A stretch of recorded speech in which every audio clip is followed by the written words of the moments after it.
예, 소개로 박주영입니다. 저는 목수 생활을 1999년부터 했으니까 올해 한 23년 됐네요. 뭐 목수 하다가 청도에 가 밀양 한옥학교라고 있습니다. 그 군청 뒤에 거기서 교수 생활을 한 10몇 년 했어요. 제자들 한 2,500명 정도 제자들 가르쳐가지고 뭐 졸업시키고 지금 현재 현업에서 한 500명 정도가 한옥 목수로 활동하고 있습니다.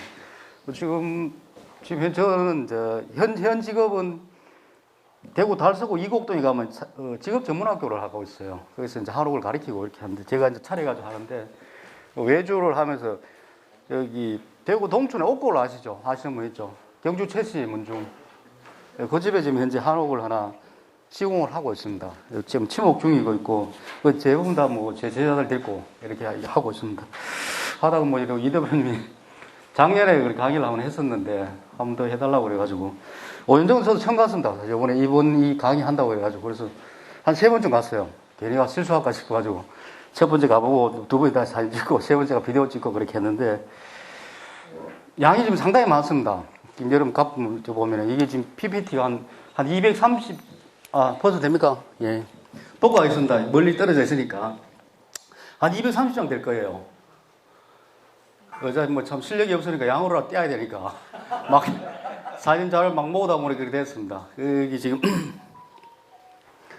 저는 이제 목수니까 이 집을 이제 뜯어보겠습니다. 그러니까 이건 뭐 여기에 무슨 인문학적이고 제가 그쪽을 뭐 아직 모르고 그 집이 어떻게 지어졌고 뭐 기초부터 해가지고 지붕까지 그리고 밖에 있는 조경 정도까지 어떤 이런 게 어떤 전통적인 어떤 게 있고 뭐 용어도 조금 설명하면서 그렇게 한 파트 뭐 기초는 기초 설명하고 오연정 기초는 어떻게 됐는지 그런 식으로 자료 정리를 그렇게 해놨습니다. 이거는 뭐 입간판에 있는 글을 그대로 옮겨왔습니다. 뭐 이건 뭐 며칠 전에 가보셨다고 그러더라고요. 답사 갔다 오셨죠? 다 읽어보셨죠? 네, 넘어가겠습니다. 자, 강의 순서는 이제 제가 한옥 건축에 대해 가지고 뭐 용어부터 제가 좀 이런저런 원리를 설명을 해드리고 이 건축 원리가 이제 오연정에 어떻게 투영되어 있느냐, 경영제, 오연정, 연상 판각에 어떻게 들어가 있느냐 그런 순서를 해보고 혹시 질문 하시다가 그때그때 하시는지 아니면 뭐 마치고 질의할 상황 있으면 질의하시면 제가 아는 데까지는 답해드리겠습니다. 예, 여기가 주연정 행남천 대문천입니다. 대문천 경영제로 들어가고 있습니다. 여기가 대문입니다. 대문에 용, 호 이렇게 입춘방 같이 붙여놨고요. 대문 기둥에는 엄나무 가시를 달아놨습니다. 일종의 벽사의 의미겠죠. 그 밑에 대문 기둥은 어떤 멍주초 위에 그레이를 떠서 기둥을 세워놨습니다. 렘한 기둥이죠. 자, 문을 열고 들어가 보겠습니다.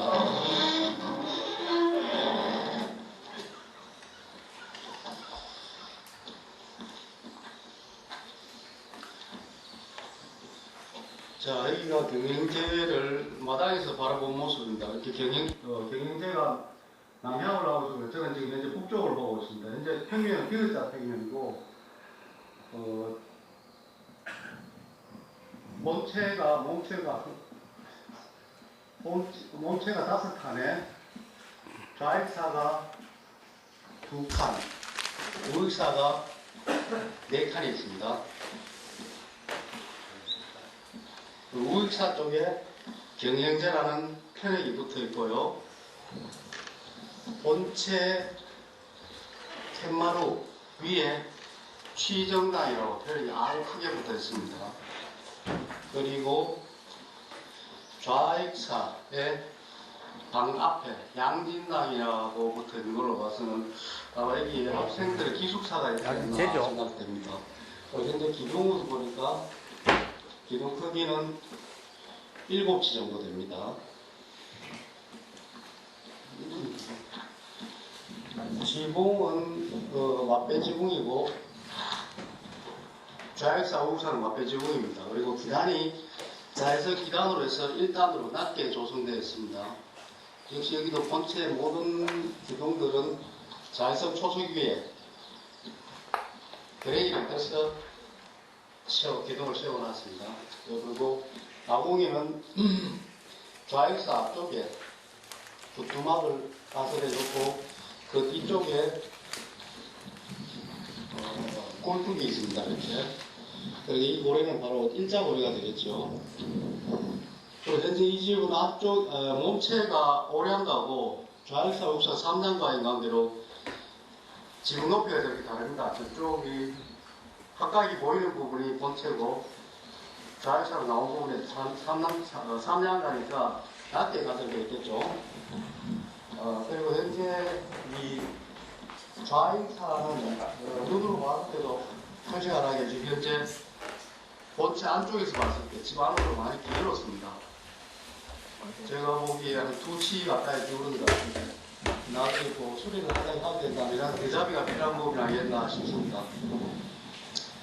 잘나가게 변경되는 보고요. 마치겠습니다.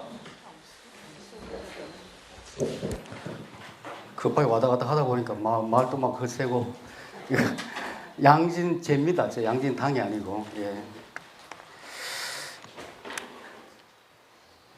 자, 이제 오연정 동영상을 보겠습니다. 자, 이제 오연정으로 들어가 보겠습니다. 오연정으로 들어가는 입구 현문입니다. 현문을 열면은 잔디가 쭉 깔려있고 마당에 모과나무가 두 그루 심겨져 있습니다. 근데 하루 전통 조경으로 왔었는데 상당히 안 어울리는 부분입니다.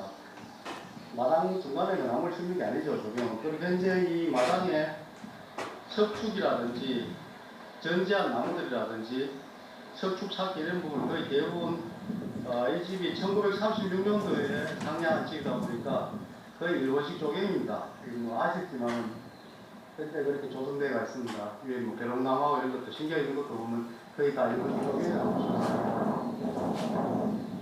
자, 오연정으로 들어간 입구는 자연석 계단으로 가설되어 있고요.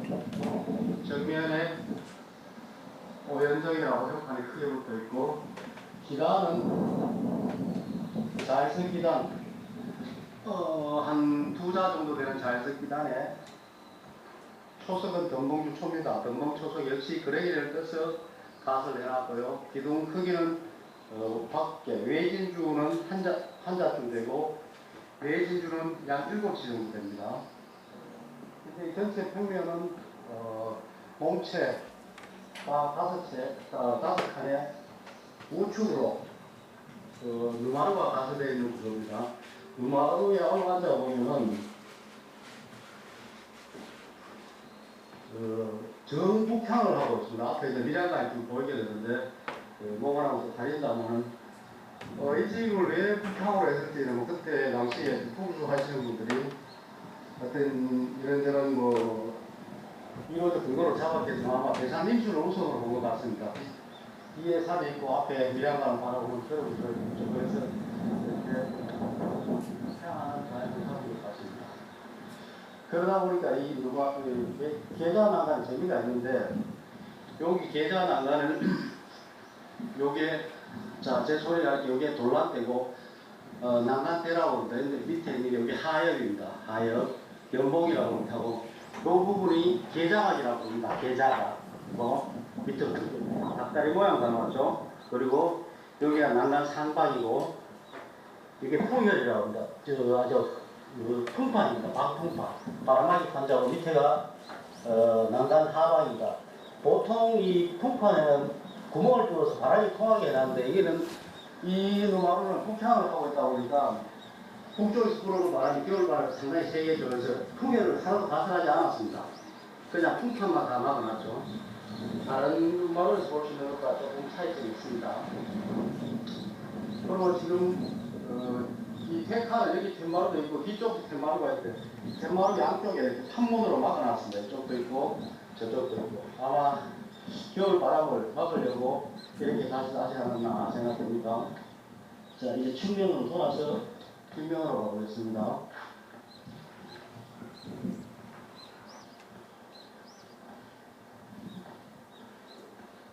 자, 좌측면입니다. 좌측면에는 중앙에 구멍이 가설되어 있고 쪽마루를 하나 잠깐 작게 가설을 해놨고요. 뒤쪽도 역시 작게 쪽마루를 가설해놓고 위에는 당연히 판문이라고 그랬죠. 판문을 가설해놨고요. 역시 뒤쪽도 뒷마루를 이렇게 가설해놨습니다. 통상 이 집이 북향을 하고 있다 보니까 겨울에 상당히 춥겠죠. 그래서 아마 남쪽으로도 따뜻한 기온을 받고 아마 겨울에 이 뒤쪽 뒷마루에서 주로 생활을 하겠느냐 이런 예상을 이런 상상을 해봅니다. 그래서 이 가구는 자 여기에 보면 기둥과 주루, 창방, 소로, 보, 장혁, 도리 위에 석가래 이렇게 가구되어 있고 그리고 소로 수장가라고 하지만 제가 보기에는 입공 가구에서 초입공 가구에서 초입공이라고 하는 보위에 또 보아지를 청학을 하게 됩니다. 바깥쪽으로 이렇게 직각으로 잘라버렸어요. 저걸 민돌이 지어서 보아지라고 그러는데 보아지 형태로 하면 초입공, 입공 가구에서 단입공 구조가 아닌가 그렇게 생각합니다.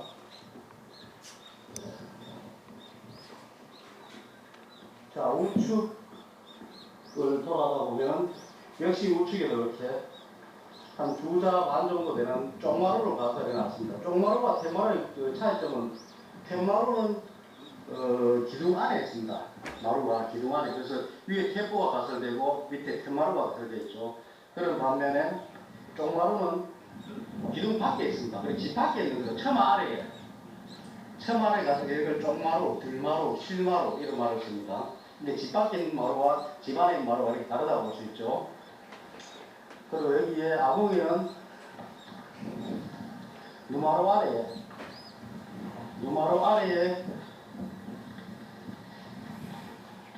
함실 아궁이가 가설되어 있고 아마 저 뒤쪽에 기단 굴뚝이 있을 것입니다. 그래서 아마 이것도 일자 구들이 아니었나 그렇게 보여집니다. 자, 여기 형판이 상당히 많습니다. 자, 누마루 정면에 보면 북쪽의 정면은 남병루가 걸려 있고요. 누마루 측면에는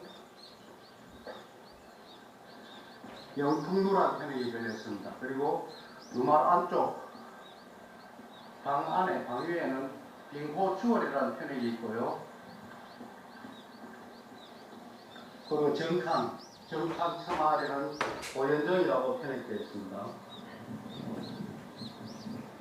자, 여기까지 오늘 대충 훑어본 오연정의 건축 구조입니다.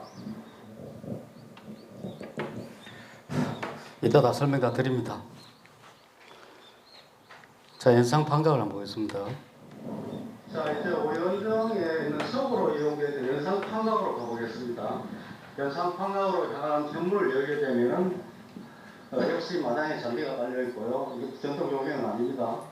연상 판각이라고 표현된 정면 3칸, 측면 2칸, 맞배지붕에 기와집이 나타납니다. 이게 연상 판각이고요. 아마 안에는 마루가 가설되어 있을 것입니다. 역시 이것도 자연석 기단, 외벌대라고 그러죠. 한 벌로 된 자연석 기단 위에 덤벙주초를 써서 그 위에 기둥을 그레이 떠서 설치를 해놨습니다. 그리고 옆에 호매기 부분이죠. 하왕 아래에 호매기 부분에 밑에 습기가 차지 않도록 하기 위해서 그 바람구멍을 풍해를 내놨는데 이렇게 내놨죠. 자, 근데 저기 보면은 저 뒤쪽이 보일 거예요. 같이 단통되고 보통 통열 안쪽에는 철막을 가설해서 자벌레라든지 들짐승들이 안 들어오게 하는데 거기 가설되지 않다 보니까 아마 난짐승들이 마음대로 드나들지 않았나 싶어요. 자, 여기 철문이 있고요. 들어가면 6칸 전체 집이 대충마루가 다 깔려 있습니다. 이렇게 다 깔려 있죠. 자, 여기에 기둥과 기둥을 연결한 요게 장기틀이고요. 장기틀과 장기틀 연결한 요게 동기틀입니다. 그리고 여기가 바로 충판이겠죠. 바로 충판이 여기서 쭉 가면서 가설되어 있습니다. 이렇게 있고, 자, 요 부분이 막장 부분입니다. 막장이 동기틀 크기로 되어 있죠. 요걸 보고 막덕장이라고 합니다. 막장은 막덕분 앞에서 막덕장이고, 요거 반대되는 말은 열덕장일 거예요. 아마 저기 이따 제가 자로 돼가지고 사진을 찍어보겠지만 아마 초장 길이하고 요 막장 길이가 한 5분 정도 차이가 날 거예요. 그래서 전체적으로 마루는 사다리 꼴 모양으로 가설되다 이렇게 생각하시면 되겠습니다. 그리고 여기는 오래한 가구입니다. 오래한 가구. 오래한 가구라는 것은 도리가 석가리를 받는 나무를 도리라고 이렇게 주심도리, 중도리, 종도리, 중도리, 뒤쪽 주심도리 이렇게 해서 도리가 5줄 있는 가구를 오래한 가구라고 그러고, 자, 대들보가 2개 있습니다. 아래는 보, 이거를 대들보라고 그러고, 저 위에 보를 종보 또는 마루보, 오래한보 이런 말을 씁니다. 그리고 저 뿌리를 받치고 있는 저 대공을 판대공이라고 그러죠. 그런 구조로 되어 있습니다. 자, 우리 여기는 서고다 보니까 문을 정칸에는 판문을 가설해 놓고 객칸에는 이렇게 고정되어 있는 북방이 창을 살창을 가설해 놔서 그 뒤쪽으로 되어 있죠. 그래서 통풍에 색이 습기에 훼손되지 않도록 해서 여기 가서 배려를 해놨습니다. 그 측면에는 마패지구 같이 방풍판을 가설해서 풍우에 노출되지 않도록 설치를 해놨습니다. 후면도 역시 양 객판에는 이렇게 살창을 가설해 놨고요. 그래서 이 기둥이 상당히 크게 보이는데 보면은 아마 9시 반 정도 될 것 같아요. 그 정도 9시가 아닌 8시 반 정도 되겠습니다. 상당히 이 집 규모에 봐서 부재가 상당히 과다 시공된 느낌이 있습니다. 그리고 이 보는 통상 이 대들보보다는 굵어야 되는데 이렇게 이거보다 좀 가려서 조금 부재간의 비례가 맞지 않는 부분도 있습니다. 이제 전체적인 건물 규모에 비해서는 부재가 상당히 큰 편입니다. 그리고 지금 여기 연상판각이라든지 오연정 그리고 경행루, 경행제가 다 담장으로 다 다 구획이 되어 있죠. 다 나눠져 있는데 담장을 쭉 다 둘러싸여 있습니다. 통상적으로 한옥의 담장은 이렇게 경사지라도 이런 식으로 계단식으로, 그래서 담장의 지붕은 이렇게 수평으로 되어 있습니다. 이게 우리나라 전통 조경의 담장입니다. 이렇게 계단식으로 되어 있죠. 가설되어 있습니다. 그리고 지금 뒤쪽에 은행나무라든지 저 뒤쪽에 방법꽃이죠. 겹벚꽃이 이렇게 있는데 아마 이것이 그 시대, 1930년대 그 시대의 상을 반영하지 않았나 그렇게 예상을 해봅니다. 예상 간략하게 돌아보면서 본 동영상 가지고 본 오년생의 모습이었습니다. 고맙습니다.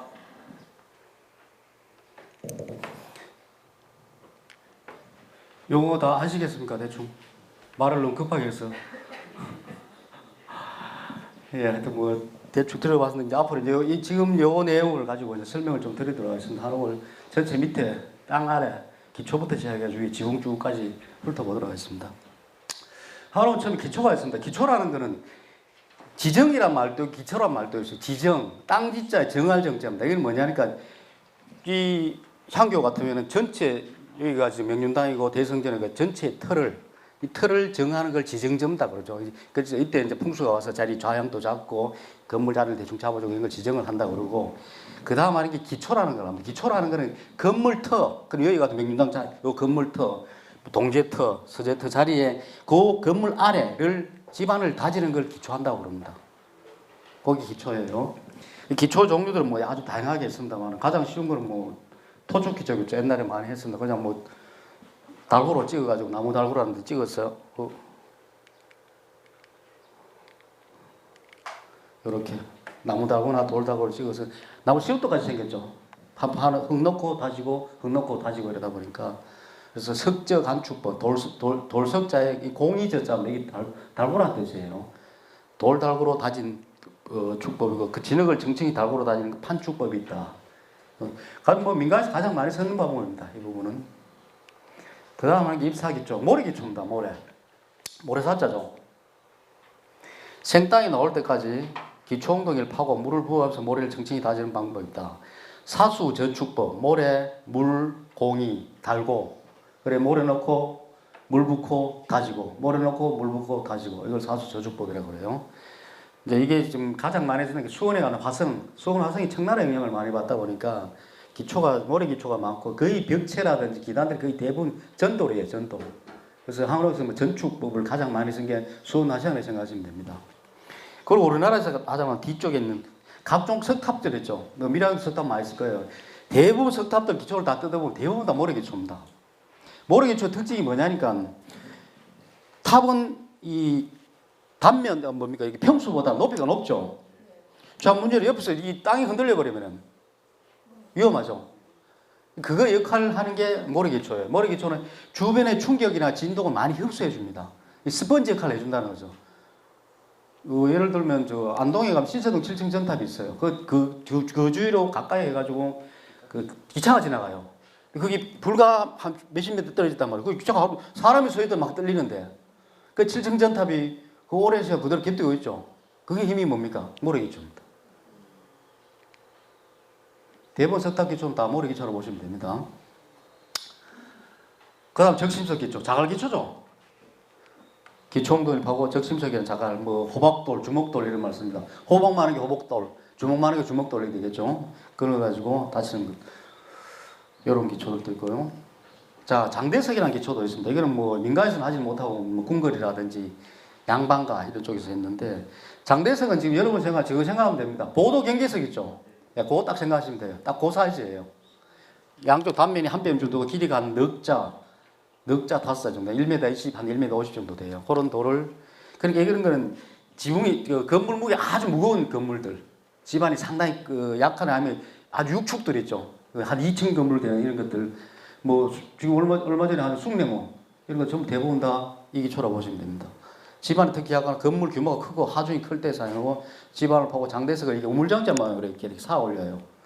그렇게 올리는 기초법입니다. 뭐 경복궁 경회로라든지 숭례문이라든지 흥인지문, 동대문들 다 이걸로 되어 있습니다. 경복궁 경회로 현재 우리나라에 남아있는 건물, 한옥 건물 중에 제일 크죠. 평소 280평입니다. 단일 건물로서는. 상당히 크죠. 그 다음 큰 게 여수에 가면 진난관 한 180평 될 거예요.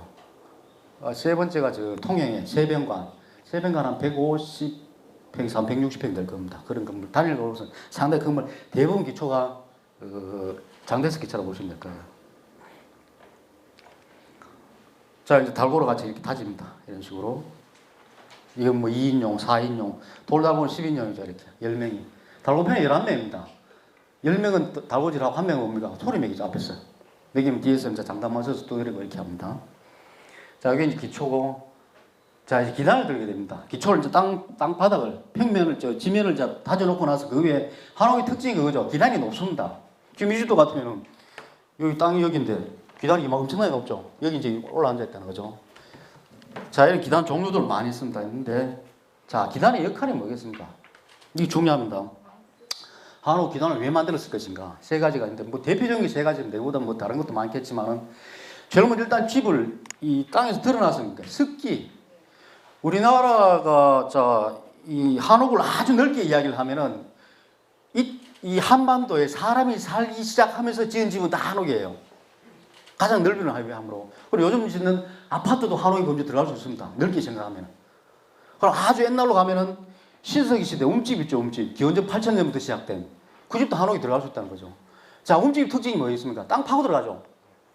파고 내려갑니다. 왜? 추우니까. 그리고 주위에 막 맹수들이 버글버글거리니까. 푹 파놓으면 이제 함정까지 파놓고 있는 거에 짱박기가 있는 거죠. 날도 춥고 오니까 그 안에다 이제 불 피워놓고 불 쬐고 있고. 근데 문제는 우리나라 땅이 한 50cm 내려가 버리면 그 지하 수명이 다 걸립니다. 그러니까 뭡니까? 자고 올라도 이 경상도 사람들 꿉꿉하죠. 추진대 이렇게 자고 올라면은 피로가 안 풀리죠. 그러니까 불편하다 싶어서 이게 들리기 시작합니다. 올라오죠. 그래서 집이 이제 지상화돼요. 지상화되면서 이 원뿔 모양 구조가 사각형이 됩니다. 사각형이 되고, 그런데 지상화돼 있다 하더라도 그 기둥을 세우게 되는데 기둥이 땅하고 접촉되어 있다 보니까 기둥뿌리가 빨리 섞였죠. 불편하다. 그래서 계속 들어 올리는 거죠. 그러니까 움집 그 밑에서 제가 지금 이 정도까지 올라오는데 한 10,000년 세월이 걸렸어요. 우리나라 역사가, 기단의 역사가 이렇다는 겁니다. 그만큼 틀어놓으면서 뭐 제일 첫 하는 게 일단 습기에서 도망가는 거죠. 방습. 그러고 이만큼 틀어놓으니까 벌레들 못 올라오죠. 벌거지들, 벌개들이 못 올라옵니다. 그죠? 방수, 방충에 유리하고. 근데 이렇게 집을 들어서 뭐 일조라든지 최강, 환기, 통풍에 유리합니다. 햇빛이 마당에 벡터에 반사돼가 이렇게 관전 조명도 되고, 이 뒷문 열어놓으면 공기도 잘 통하고, 환기도 좋고, 채광에도 유리하다는 거죠. 그래서 기단이 생기게 됩니다. 이게 이제 기단이고, 세 번째가, 자, 이것도 잘 생각해 볼 건데, 이건 뭐, 먼저 좀 문과적인 이야기인데, 건물의 유계가 한게 있습니다. 그 집에, 이 집에 기가하는 사람의 신분의 고하가 그 위에 기단의 높이로 결정이 돼요. 이거 어떻게 보면은 조선시대, 뭐 고려시대도 했겠지만 조선시대 신분제 사회에서 어떻게 보면 더 중요한 역할을 합니다. 이게. 그리고 한 집에 어떤 고택에 들어가더라 하더라도 대문 열고 들어가면 대문 행랑채 있죠. 행랑채에 누가 삽니까? 남자 하인들이 삽니다. 그럼 사랑채가 나옵니다. 큰 사랑, 작은 사랑이죠. 큰 사랑에 그 집에서 이제 살아는 사람 중에 제일 이 대방에 살죠. 아버지가 삽니다. 그럼 큰 사랑에는 장성한 아들이 살고. 그럼 안채로 들어가면 안채 위치에 여자 주인들이 살죠. 안채 아래채는 여자 하인들이 삽니다. 그리고 조선시대 웬만하면 집에 그 가묘가 다 있죠. 사당. 조상 위패를 모셔놨어요. 어디가 제일 높겠어요? 예, 가묘가 제일 높습니다. 일단 그거는 뭐냐. 가묘 기단 높이뿐만 아니라 지형이 경사짐에 제일 높은 데 모셔놓습니다. 조상이니까. 모셔놓고 기단 높이를 보면은 사랑채 위치가 제일 크고, 그 다음 중사랑, 안채 위치, 그 다음 아래채들. 이런 겁니다. 그러니까 그 집의 기간은 사람의 신분의 고하를 이야기한다는 거죠.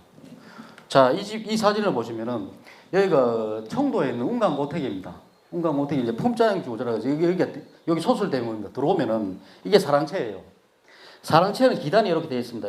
장대석으로 기단을 만들어 놨어요. 요거 한 3벌대 됩니다. 조금 땅에 묻혀가 3벌대고, 여기가 행랑채겠죠? 자, 높이가 어떻게 돼요? 차이 나죠? 이런 겁니다. 가장 극단적인 이거예요. 안동 하회마을 가보시면 저기 뭡니까? 양진당. 유성룡 선생의 형님이죠. 유은용 씨 집안에 이방 고택이라고 표현해놓고, 이 집에 가보시면요. 이 마당인데 기단이 예방금 높아요. 그리고 이 앞에다 계단안간에 마루를 쭉 깔아놨어요. 자, 이 사람들인데 요 주인이 서면 여기 서겠죠. 마루 위에 서겠죠. 그 어디 됩니까? 사람 눈높이가 거의 바닥이 거의 사람 눈높이인 겁니다. 거의 한 5살 이상 된단 말이죠. 자, 이러면은 주인하고 손님이 객이 혹시 지나가다 뭐 이리 오너라 들어갔습니다. 뭐 물론 아재 같으면 주인이 막 쫓아 내려오겠지. 버선발로 쫓아 내려오겠지만은, 모르는 사람 객이 갔을 때는 여기서 와서 봐야 되겠죠. 주인은 저 위에 서가 있습니다. 여기 서가지고 이래 보고 야는 이래 올라봐야 되죠. 이래 보고 있죠. 이래 밑에 보는 거고. 자, 여기서 게임 끝났습니다. 예, 맞아요. 이거죠. 이게 어떻게 보면은 한옥에서 기단의 역할이 아주 중요하다는 겁니다. 신문제 사회에서. 요즘이야 뭐 이거 알겠지만은 건물의 유계를 많이 따졌다는 거겠죠. 이런 기단의 역할들입니다. 자, 기단의 종류들 많습니다. 이게 옛날에 우리 민감합니다. 초가상간이죠. 전형적인 진흙을 토촉 기단입니다. 진흙을 다져서 사올려서 만든 기단입니다. 경우에 따라서 여기다가 뭐 돌이라든지 목심도 바뀌다 하고 기와조각도 바뀌다 하고 이렇게 했습니다. 죽담이라고 해가지고. 지금 여러분들 혹시 뭐 한옥지구 사시는 분도 있고, 앞으로 나도 뭐 한옥지구 살겠다 하시는 분 중에 한옥을 몇 평 지으려고 하면 대부분 다 한 30평 지으려고 합니다. 맞죠? 아파트 30평 사니까 나오는 입이 달린지 30평이에요. 한옥 30평이면요. 억수로 커요. 이 집이 이거 한 30평 될란가? 이따가 저거 가면 여기 가보면은 오연정이 25평 정도 되고 경행제 디귿자 다 이거 한 24평 되고 그밖에 안 돼요. 대저택입니다. 30평 되면은. 이 집 같은 경우는 요거 한 6평, 7평 될 거예요. 딱 소가상간이죠. 방, 마루, 부엌. 원래 이 집이 조선시대 따지면 이게 우리나라 한옥 제일 조선 후기로 따졌을 때 한옥을 좁은 의미로 이야기하면 조선 후기의 집입니다. 일제강점기 시작되기 전에 그 집들. 그때 당시 조상을 보면, 자, 우리나라 지붕 재료로 해서 초가집, 기와집 대비해 봅시다. 기와집 몇 프로였겠어요? 20%? 5%? 뭐 궁궐, 절 다, 관공서 다 합쳐가지고 15% 정도 됩니다. 기와집이. 일반 배부도 집은 다 80% 다 초가집이랬던 거죠. 이런 집들입니다. 그리고 잘 볼 필요가 있는 게, 자, 기둥 한번 봐요. 이 기둥입니다. 이게 좀 해나죠? 이런 전혀 문제가 없습니다. 전혀 문제가 없어요. 지금 요즘 왜 합니까? 이 기둥이 이걸 석가래를 쓰고 있어요. 여기 짓는 집들. 저도 지금 아까 집 시공한 이거 석가래는 5집입니다. 5집. 기둥 8집짜리. 과다 시공되고 있는 거죠. 과다 설계돼. 그러다 보니까 뭡니까? 한옥 건축비가 비싼 거예요. 기둥, 제가 봤을 때 한옥 기둥 한 5집이면 충분합니다. 15cm. 그거만 커요. 석가래 한 2치, 3치 하면 충분해요. 구조반대 아무 문제 없습니다. 왜 지금 막 7시, 8시, 뭐 한자까지만 합니다, 기둥을. 왜 그렇게 했어요? 서울 가는데 프라이 타고 갈 수 있죠. 꼭 제네시스 그랜저 먹으러 가려고 하죠. 이 이제 우리나라 사람들이 남의 눈치입니다, 난. 내가 모양 빠져, 그래 말이야. 아닙니다. 집 잘못 짓다가 집 얘가 잘못하자고 거꾸로 돼버리면 빛이 돼요. 네, 제가 늘 하는 이야기입니다. 지우다 바뀌면 빛이 돼요. 그런 게 많이 봅니다. 저도 뭐 살리 좀 많이 봤지만은 저는 원래 절목수 출신이에요. 절을 짓다가 이제 먹노크를 하다가 집을 지었는데 집지면서 그니 뭐 처음에 올 때 뭐 아주 분위기 좋습니다. 뭐 사모님들 오시고 평면들이 그래가지고 하고 자 딱 경제력이 있는데 뭐 빚내지 말고 집을 짓자 시작을 해요. 근데 상냥식 끝나고 나면 거의 분위기 많이 바뀝니다. 예, 막 설계 변경을 막 하려고 해요. 시멘트 그냥 올리려고 했는데 말이죠. 상냥식 하면은 뭐 집에 친구들로 뭐 일가들 막 말사들 와가지고 와, 집 잘 짓네 뭐 하는 좋겠다 이거 하고 하면 그게 홀기대가 왜 합니까? 좀 더 잘 지면 더 잘하면 안 될까? 문을 기성문짝 달라고 했는데 그러다 한식 문짝을 해가 달고 그 결국 뭡니까? 집 다지고 빚져야 됩니다. 이거 아무 문제 없어요. 이 정도 해도. 물론 이제 요즘 뭐 위생사가 뭐 초과는 없겠지만 뭐 기와도 뭐 시험도 요즘 시험도 잘 나와요. 시공도 상당히 사고. 그래 지으면 돼. 두 분 다 2인 중으로 제가 볼 때 한옥은 마지노선은 10평입니다. 10평. 예, 10평 이상 되면 그 집 모시고 살아야 돼요. 안고 살아야, 업고 살아야, 찌고 살아야 돼. 그 청소 어떻게 하려고 그래요? 허리 다 부러져가지고 그 힘도 없는데. 10평 충분합니다. 방 하나, 거실 하나, 화장실, 주방 하면 되지. 뭐 필요해요?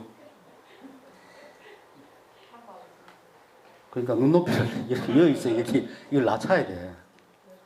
저도 물론 이거 뭐 목소리가 지치가 먹고 살지만은 너무 과다 시공해요. 이게 전통적으로 우리나라 한옥 모습이에요. 자, 자연석 계단이 있습니다. 자연석 도로 이제 막돌이라든지 또는 다듬은 도로를 사용해서 흩은 층이나 바른 층 쌓기를 합니다. 요 이제 자연석 계단의 동일 그 막돌 흩은 층, 막돌 바른 층, 다듬돌 흩은 층, 다듬돌 바른 층이 쌓기를 이렇게 해요. 하고 뭐 모로 세우거나 앉고 옆으로 눕혀서 시각적 구조적 안정감을 구한다 해놨습니다. 이게 자연석 계단이고 이런 것도 자연석 계단이죠. 이게 제가 작년에 대구 수성구 매호동에 지어준 집입니다. 자연석 계단이 가죠. 가고 자, 이 집이 참 재밌죠. 이 계단. 여기가 저 대구 달성의 도동서원입니다. 예, 도동서원 계단이에요. 이 보물입니다. 보물. 다듬돌 흩은 층 계단이에요. 다듬었죠. 흩은 층이 없죠. 자, 이런 돌들 한번 봐요. 시간 많이 걸리겠죠. 공이 상당히 많이 든 그 계단입니다. 이런 것들 자연석 계단입니다. 자, 장대석 아까 말씀 장대석을 쌓아서 만든 계단들입니다. 화강석, 장대석 층층이 만들어나고 조선시대 많이 양반집에서 많이 썼습니다. 보통 한 사랑채 정도 그 정도에 많이 썼습니다. 이런 계단들. 가고시단 한옥 기단 중에 제일 비싼 계단입니다. 집 짜듯이 해놨어요. 집 짜듯이 바닥에 지대석이랑 돌을 깔고 평평한 돌을 깔고 기둥돌을 세웁니다. 이렇게. 그래서 구석에 있던 사람들 우주석, 탱주석 이렇게 세우고 기둥 사이에 벽을 쳐야 되죠. 판석을 댑니다. 판석, 판판한 돌을 막아주죠. 그리고 위에 지붕을 덮습니다. 옥계석 또는 갑석 그러죠. 덮으시면 돼요. 이렇게. 이거 집 모양이죠. 이렇게 해놓고 이제 뒤쪽에 이제 사춤석, 돌을 자갈가득 채우고 그 뒤에는 흙으로 해서 마감을 합니다. 이게 가오식 계단들. 각종 석탑 계단들 대부분 다 이렇게 있죠. 예. 자, 호남식은 2개 이상 짬뽕된 계단입니다. 이런 계단들. 자, 계단이 높으니까 올라가기 위해서 계단 같은 게 있어야 되겠죠. 뭐, 돌 계단이라든지 자연석 계단이 있는데 통나무 계단이라든지 이런 것들 다 있습니다. 통돌 계단도 있고요. 자, 경영지에 가보시면 경영지 계단 외벌대죠. 한벌들은 외벌대라고 합니다. 자연석 외벌대 기단입니다. 이렇게 되죠. 기단 내밀기가 지금 보니까 한 2자 8치 정도 나와요. 그러니까 처마가 상당히 짧다는 거죠. 그러니까 요거보다 이제 처마 끝선이 요거보다 밖에 떨어요. 그리고 비가 밖에 떨어져야 되니까 처마가 나온 게 그러니까 석가리가 밖으로 나오는 게 한 석자 정도 나왔어요. 90cm 정도. 보통 요즘 그 한옥 지으면은 석가리 빼는 한 넉자 정도 빼요. 많이 빼면 한 넉자 반 정도 빼요. 1m 20 또는 1m 35 정도 빼는데 그러면 기단이 좀 더 나옵니다. 보통 한 넉자 가까이 나와요. 한 1m 10, 1m 20 정도. 그럼 한 2명이 왔다 갔다 할 수 있죠. 이 집 같은 경우는 혼자밖에 못 다니겠죠. 옛날에 그러면 별 불편한 게 없었으니까 이렇게 했겠죠. 네, 기단.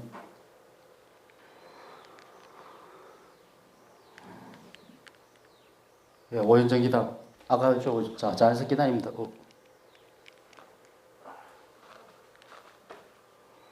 이렇게.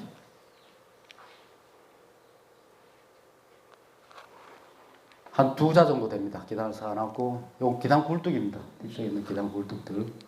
밖에 빠진 거는 한 넉자 가까이 넉자 이상 정도 빠졌어요. 많이 빠졌어요, 제가. 요 기둥에서 나온 게. 그리고 계단은 자연석 계단이죠. 이렇게 올라가게 되어 있습니다. 자연석 계단.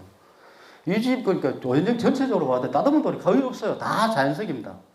이것도 음식적 특징인데, 웬만하면 사랑채 정도는, 오연정 정도는 기둥을 이 정평주 초석, 이제 따듬은 초석 쓸만한데, 다 자연석 초석으로 해놨어요.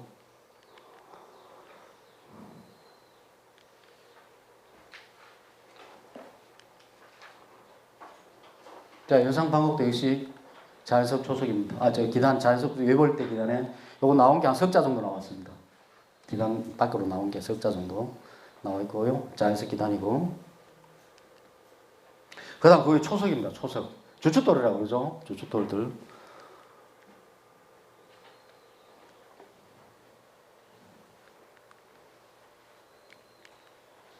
자연석 초석도 덤벙주초라고 덤벙덤벙하다 이런 뜻이겠죠. 덤벙주초를 써서 이렇게 했습니다. 자연석을 가공 없이 그대로 사용한 초석으로 덤벙주초라고 한다 해놨습니다. 그리고 보통 이제 자연석 아니면 그 기둥 앉을 자리만 이렇게 동그랗게 가공하기도 하고 뭐 이런 거 종류들 아주 다양하게 많습니다. 그리고 대부분 다 그 집에서 쓰는 초석이라든지 기단돌은 강돌은 안 씁니다. 강돌은 죽은 돌이라고 그래요. 그쪽에 한옥에서는. 왜냐하니까 오랜 세월 물 속에 있다 보니까 물을 맞은 돌이니까 밖에 내놔버리면 빨리 깨지거나 안 좋아요. 주로 산돌을 씁니다. 보통 이제 그러니까 옛날에 뭐 이런 정신이죠. 한옥은 집 짓는 재료를 사방 심리 안에서 구한다고 그러죠. 그 집털 닦으면서 이래 흙 나오면 흙 모아놔도 벽 치고 돌 몇 개 나오면 돌까지 주춧돌 하고 뭐 나무 몇 개 있으면 이거 기둥을 쓰든지 숟가락을 쓰든지 이런 식으로 아뭐 좀 뒤에 뒷산에 나무 베가지고 집을 짓고 이런 식으로 했다는 거죠. 거의 대부분 나오는 돌들 그런 산돌로 가지고 초석이라는 거 많이 썼습니다. 이렇게. 자, 정평주 초입니다. 따듬은 초석이죠. 이렇게. 위가 지금 앉는 자리가 둥근면 여기 둥근 기둥 섰는 거고, 네모나면 네모난 기둥 섰는 거겠죠. 이런 것들, 방형 초석들, 다각형 초석도 있습니다. 각지게 이런 것들, 팔각, 뭐 팔모 초석, 육모 초석 이런 식으로 주로 이제 정자라든지 이 집은 추녀 같은 게 걸리면 이 집 마페 집은 그런데 저쪽에 지금 이 강당 건물이 추녀가 45도로 나온 게 위에 추녀가 들어가 있어요. 추녀가 밖으로 많이 빠지면 저 밑에 기둥을 구하게 됩니다. 그걸 활주라고 그래요. 활주. 상기둥이라서. 그 어떤 그런 기둥들이 팔모 기둥이나 이런 걸 많이 쓰게 됩니다. 자, 경영지의 초석. 다도 자연석 초석이에요. 대부분 다. 거의 대부분 다 산돌입니다. 각이 이렇게 동글동글하지 않죠? 각이 파고 제가 있잖아요. 이게 다 이 산돌이에요. 자, 오연정 초석도 이것이 똑같죠? 뭐 디딤돌도 똑같습니다. 보석이 딱 올라가는 또 다 이런 식으로 자연석 초석이고요. 연상방울도 역시 이 전형적인 산돌입니다. 이렇게. 자, 그다음 평면입니다. 초소가 기둥하기 전에 이 집이 이제 몇 평이냐, 몇 칸이냐, 몇 칸이냐, 이 평면이 아주 중요합니다. 우리가 뭐 한옥이 몇 칸 집이다면 우리가 뭐 초가 3칸, 뭐 6칸 대청 이런 말 쓰죠. 그때 이제 칸이라는 개념이 나오는데, 자, 칸은 사이간자입니다. 이게 뭐 칸 그때그때 다른 게 기둥 4개로 이어진 어떤 넓이의 개념일 때도 있고, 아니면 기둥과 기둥 사이에 거리의 개념일 때도 있어요. 자, 이 집 이제 한옥의 평면인데, 이쪽 정면이고 측면이죠. 이 정면 몇 칸입니까? 5칸이죠. 측면 3칸. 이 몇 칸 집이에요? 예, 맞습니다. 5 곱하기 3, 15칸 집이에요. 이런 식입니다. 그래서 여기서 정면 5칸, 측면 3칸 할 때는 기둥과 기둥 사이 거리의 개념이죠. 이렇게. 길이는 관계없어요. 그냥 기둥과 기둥 사이면 돼요. 이거 6자든 9자든 10자든 관계없어요. 하고 15칸 집 가는 거는 이거 한 칸, 두 칸, 세 칸, 네 칸 이런 식으로 합니다. 그래서 이게 15칸 집이에요. 자, 이 집 한번 봅시다. 이 집. 이 집 정면 몇 칸이에요? 5칸이죠. 측면 2칸입니다. 가면 중간에 기둥이 하나 있어요. 그럼 이 집 10칸 집입니다. 예. 그런 식으로 이야기를 합니다. 자, 그리고 칸이 있는데 칸에도 이름이 다 있어요. 칸마다. 보통 한옥은 정면 칸을 홀수로 씁니다. 3칸, 5칸, 7칸, 9칸. 물론 뭐 4칸, 6칸짜리 집도 있는데 대부분 홀수를 많이 쓰는데 거의 대부분 한옥들은 나중에 그런 이야기 많이 했지만 그 홀수가 양수입니다. 그게 살아있는 수다는 거죠. 그래서 한옥집인데 거의 1, 3, 5, 7, 9를 많이 썼습니다. 5칸 쓰게 되니 중간에 있는 게 정칸이죠. 옆에 있는 거 협칸이라는 말 쓰고 태칸, 맨 마지막에 태칸 물러날 때 써서 태칸을 써요. 협칸이고 지금 이 집 5칸이죠. 그럼 이게 이제 거기가 정칸입니다. 요거야 협칸이고 여기 태칸이에요. 이렇게 딱 정해져요. 뭐 정칸, 협칸, 태칸, 협칸, 태칸 나오는데 문제는 좌우가 구분해 됩니다. 좌우 어디가 좌고 어디가 우냐 이거죠. 예전에 그 문화재 같은 데 가보면 고택에 가보면 안내 입간판에 보면 가장 많이 틀린 게 좌우예요. 지금은 많이 개선됐습니다. 뭐 공무원들 다니는 사람들 공부를 많이 해가지고 하는데 옛날에 좌우도 구분 안 되고 지붕 이름도 못 틀린 경우 많이 생겨요. 지금 이쪽이 좌하겠습니까? 우겠습니까? 제가 썼는데 이쪽이. 예. 이 집에서 좌입니다. 보통 우리가 이제 교육을 받는 특히 우리나라 건축 교육 받고 이런 사람들 보면 대학교는 이 어디서 보면 손님의 입장에서 봅니다. 나그네 입장에서. 그래서 집을 바라봐요 이렇게. 바라보면서 가니까 이게 좌우가 돼요. 한옥은 그거 아닙니다. 한옥은 주인 입장에서 봐야 돼요. 방 안에 들어 앉아가지고 봅니다. 그러니까 이게 좌가 되고 이게 우가 되는 거예요. 반대입니다. 그래서 이제 이 집 같은 게 이게 정칸이고 여기가 뭡니까? 좌협칸, 요 좌퇴칸, 요 우협칸, 우퇴칸 이렇게 됩니다. 어떤 좌우 개념. 그래서 제가 아까 저 경영제 갔을 때 봤을 때 저 앞에 이제 본체가 있고 이쪽 저쪽 있죠. 우리가 여기 보면 이게 좌우가 됩니다. 아주 제가 이게 좌익사예요. 여기 우익사고. 여기 앉아서 보면 이게 정침이 좀 민감해요. 여기가 동제서재 그럽니다. 동제서재. 자, 이거 지금 남쪽을 보고 있죠. 이게 북쪽을 보고 있다고 봅시다. 이 집이. 또 이제 건물이 2개 있어. 그럼 어디가 동제겠어요?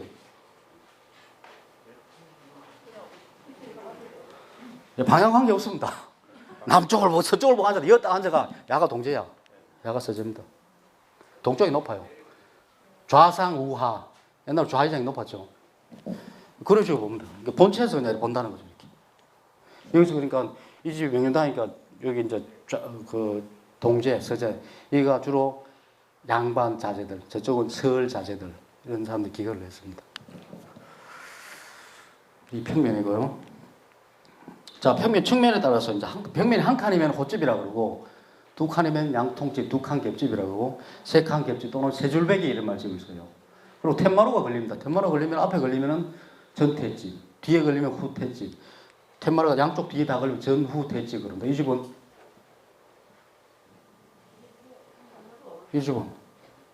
그건 집 밖겠죠. 그건 쪽마루죠, 쪽마루. 예. 줄 따지면 여기가 태칸이 있긴 했죠. 예. 이건 전태집으로 볼 수 있겠죠. 여기 태가 있으니까. 이렇게 볼 수 있다는 거죠. 자, 이거 옆에 이제 한 줄이니까 외줄배기. 한 줄배기 집이고, 여기 2줄배기 집이고, 여기 3줄배기 집입니다. 그리고 여기 집 앞쪽에 태가 있으니까 이게 전태집. 요거는 태가 앞에 있고 저 뒤쪽도 있어요. 그래서 전후태집. 이렇게 부릅니다. 집 전체 모양 봤을 때는 방형, 장방형, 모주균 방형 쭉 있습니다. 십자형, 선형, 부채 모양들, 미음자, 틈미음자, 기역자. 우리가 보통 보면 뭐 남부형 집이 장방형이고 중부형 기역자, 뭐 북부형 미음자 이런 말 많이 쓰죠. 근데 이거 뭐 일률적으로 할 수는 없습니다. 남쪽도 미음자 많죠. 미음자 집들, 고택도 많잖아요. 자, 경인제 평면 제가 그린 건데 이게 이제 시올라니까 이거 안 들어가서 옆으로 눕혀놨습니다. 이쪽으로 제가 여기서 대문을 들어가죠. 이렇게 여기 대문체예요. 들어가서 제가 여기서 보고 이렇게 설명을 했죠. 이렇게 여기 북쪽이니까 남쪽을 보고 있는 거예요. 정남을 보고 있어요. 보고 있고 여기가 본체입니다. 본체고 여기가 좌익사예요. 여기가 우익사고 이렇게 되어 있습니다. 안쪽에 이제 여기 부엌 정지 있고 방 2개 작은 거 방 2개고 텐마루 있고 대청마루 있고 방 하나 있고 이쪽으로 내려오면서 방 대문 꽃간 이렇게 되어 있습니다. 그러니까 자를 대가지고 자재를 다 했는데 보니까 평수가 25.33평, 25평이에요. 25평. 집이 상당히 큰 편입니다. 25평이면 방도 많이 들어가죠. 이렇게.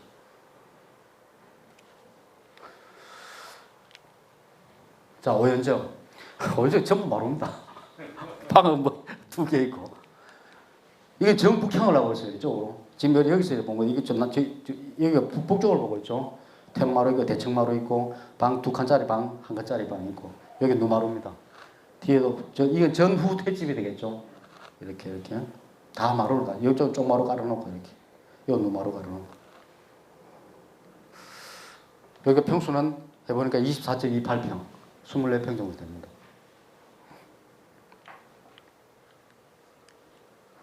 영산판가 이건 뭐 전체 다 마루죠. 서구니까 정면이 정칸이 10자 정도 되고 퇴칸들이 11자씩 되고 측면이 8자, 8자여서 이것도 역시 한 14평 정도 나옵니다.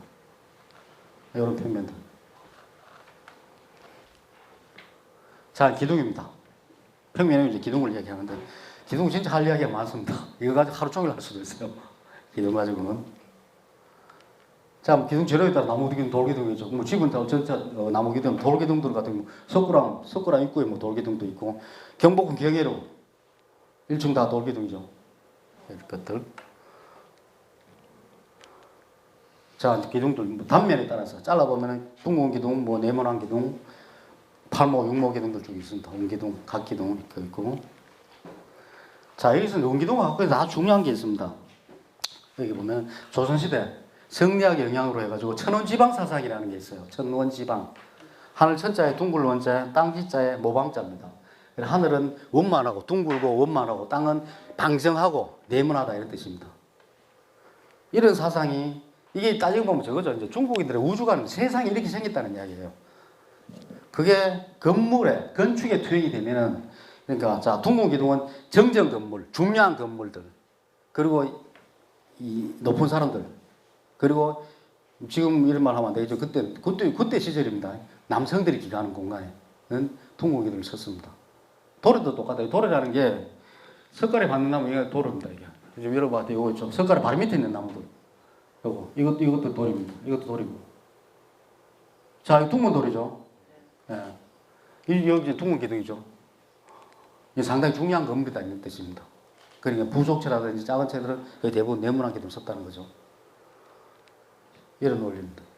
근데 자, 이게 또 희한하게 돌아다니다 보면 이런 집도 재밌는 집도 있어요. 제가 청도에 있다 보니까 학생들 데리고 답사를 많이 가다 보면 청도 이제 고택을 이렇게 가보는데 이게 웅강고택이라는 고택이고 저 금천면에 가 있습니다. 청도 금천면에 가면은 웅강고택이라고 있어요. 그것도 역시 국가문화재, 국가지정문화재인데 안채에 가 보면은 안채도 지금 막 테마루고 집 안에 있어요. 그 안면에 가면 안쪽 방에 작은 방을 하나 내면서 이 방인데 여기 작은 방을 하나 내면서 여기 둥근 기둥을 놔놨어요. 내주라고 그러죠. 안에 있는 기둥이라서 내주라고 하는데 둥근 기둥이에요. 여자들이 사는데 도배를 해놨죠. 이렇게 둥근 기둥 맞죠? 있고 거기서 조금 우문댐 쪽으로 좀 가다 보면은 임당리라는 동네가 있습니다. 임당리. 예전에 그 임당리 김씨 고택집이에요. 그 집 뭐냐? 내시집입니다. 내시집. 예. 내시로서 이제 당상관까지 올라가신 분이 은퇴해가지고 거기서 집을 짓고 살았는데 그 안채도 역시 이제 뭐 테마루고 있고 하는데 그 안채도 가보면 둥근기둥 하나 있어요. 그건 밖에서 바닥이 보여요. 다 네모난 기둥이에요. 요 하나만. 둥근 기둥이 있습니다. 왜 이렇게 했을까요? 예, 이런 것들이 지금은 이제 아주 이거 별 희한한까지 한다는 이 가문의 위세입니다. 가문의 위세입니다. 우리 집안이 이렇게 높은 집안이 되는 뜻입니다. 희한하죠, 아니? 말도 안 되는 소리죠, 아니? 아니, 그 시절 통했다니까, 근데 문제는.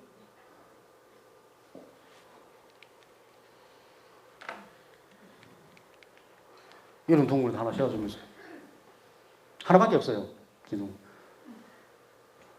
이런 기둥도 있습니다. 재미있는 기둥들이 있어요. 자, 또 기둥이 보면, 우리나라 기둥이 보면 흘린 기둥이 있어요. 기둥이 이제 기둥머리하고 기둥뿌리가 같아야 되는데 단면이 달라요. 여기에 이제 비늘른 기둥과 배늘른 기둥이 있습니다. 비늘른 기둥이 사다리꼴망이에요. 이렇게 돼 있고, 배늘른 기둥은 저거 생각하시면 됩니다. 단지 항아리 생각하시면 돼요. 중간 부분에 배가 불러요. 이렇게. 그래서 배 흐르는 기둥이라고 말했습니다. 보통 네모난 기둥은 면흘림을 많이 했고 둥근 기둥을 배흘림을 많이 했어요. 이거 왜 이렇게 했을까요? 그렇죠. 뭐 시각적인 안정감. 맞습니다. 가장 중요한 거는 그냥 그겁니다. 착시 교정 효과가 제일 커요. 착시 교정 효과. 기둥들을 멀리서 보면은 일자로 서 있들 하더라도 졸보기 같이 보여요. 이렇게 보여요. 안으로 들어가 보여요. 이렇게 보이고 앞에 가까이 가서 보면은 이렇게 들어보면 어떻게 위가 넓어 보여요. 이렇게. 이게 착시입니다. 그러니까 아예 기둥을 사다리 꼴 모양 해버린다든지 항아리 모양 해버려서 시각 상당히 안정감을 주죠. 사람한테. 안 불안해 보이게 하기 위해서 이런 기둥들을 해놨습니다. 자, 이런 것들도 뭐 문화재에 보면 있어요. 경북 의성에 탑리라는 동네가 있습니다. 탑동. 거기 가면 귓기둥돌이 여기에 밀림되어 있어요. 이렇게. 차이 나죠? 예. 그래서 이 탑이 보물입니다. 뭐 보물이 별도로 되는 거 아니에요. 이렇게 되면 보물이 되는 거예요. 자, 그리고 강원도 강릉에 가면 객사문이라고 있습니다. 객사라는 거는 중앙관리들이 지방에 가면 묵어야 될 거 아니에요. 중앙관리집 가서 이제 주재할 때 묵는 숙소예요. 그 이 안에 객사문이 한 임명관이라고 하는 객사가 있어요. 그 객사들은 입구문입니다. 입구문. 이제 국보 118호인가 그런데 이거 역시 자 심하게 멸림되어 있죠. 좀 심하게. 이게 지름이 기둥머리가 자두채예요. 자두채니까 센치라면 한 36cm 돼요. 그리고 중간쯤에 배부른 게 이게 자아홉치 57cm. 밑에가 자7치 51cm. 그 제일 좁은 쪽과 넓은 쪽 따지면 21cm 차이 납니다. 하루에 한 뼘 차이 나요. 정말 많이 심하게 해놨죠. 이런 것도 있습니다. 왜 이랬을까요? 왜 이렇게 심하게 했을까?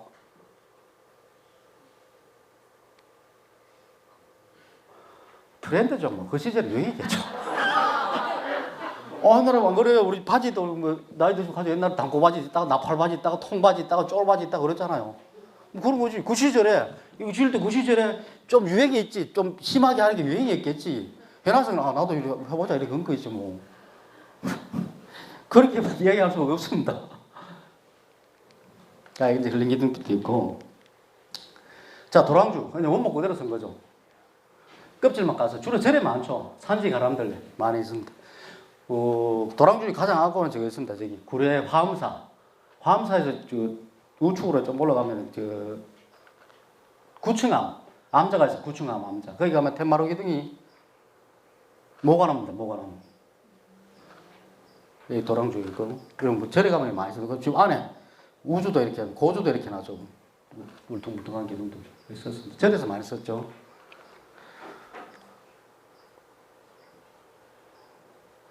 자, 기둥들 위치에 따라서 기둥도 이름이 다양합니다. 뒤에 이제 주자 돌림인데 어디에 서 있느냐, 높이가 어떠냐에 따라서 부르는 이름도 다 달라요. 자, 여기서 보시면 이제 하얀색 기둥들, 바깥쪽에 돌아가는 기둥들인데 이거 그냥 평범한 기둥들입니다. 그래서 평주라고 그럽니다. 평주라고 그러고 여기도 파란색 나는 것들 있죠. 야들 특징이 뭐겠습니까? 예, 모퉁이에 있죠. 코너에 있습니다. 코너에. 그래서 모퉁이 우자를 써서 우주 그럽니다. 우주 또는 귀주, 귀기둥 이런 말을 써요. 그리고 자 안쪽에 이 붉은색 이거 푸른색이 내린 아들 야들은 이보다 높죠. 높은 기둥입니다. 그래서 높은 고자 써서 고주 그래요. 고주. 그러니까 어디에 있느냐 높이가 어떠냐에 따라서 부르는 이름들이 다 달라집니다. 보통 저 목소들이 바깥쪽에 있는 기둥들을 외진주 안에 있는 기둥을 내진주 그래요. 이제 바깥에 진치고 있는 기둥 안쪽에 진치고 있는 기둥. 그래서 외진 평주 내진 고주 이런 말을 써요. 자꾸 들어가면 복잡해지는데요. 그렇습니다. 여기 기둥이죠. 여기 집 안에 있는 우주, 아주 고주. 이거 다 외진주들이죠. 돌아가면서 있는 것들. 이게 제가 한 2년 전에, 2019년에 저기 남해대교, 옛날 남해대교 이번에 하나 더 생겼죠. 신남해대교 생겼어요. 옛날 남해대교 옆에 전망대를 하나 남해시에서 하면서 그 전망대입니다. 전망대 이름을 하나 지었어요. 레인보우 전망대라고 그래가지고. 무지개 전망대 가지고 레인보우로 계속 모르겠는데 여하튼 가만 있습니다. 그 건물입니다. 근데 그거가 혹시 현판으로 달리진 않았죠? 현판은 못 봤어요. 예. 그냥 그 앞에 가면 이 깜판 레인보우 전망대 해놔서 현판 그래 레인보우 써놓으면 하여튼 그래요. 이제 도랑주고 자, 누각 건물에서 누상주, 누항주죠. 누각 위에 기둥 누상주, 누각 아래 기둥 누하주. 조집에 저 위에 있는 기둥 누상주, 저 밑에 누하주예요. 이런 기둥들. 동자주 작은 기둥입니다. 한라 기둥이죠. 작은 기둥들. 뭐 여기 있어 볼 때 요거 놈이죠. 요거 위에 요거 대들보 위에 요거 두 개 양쪽에. 예, 요거 아주 초각을 화려하게 만들어 놨죠.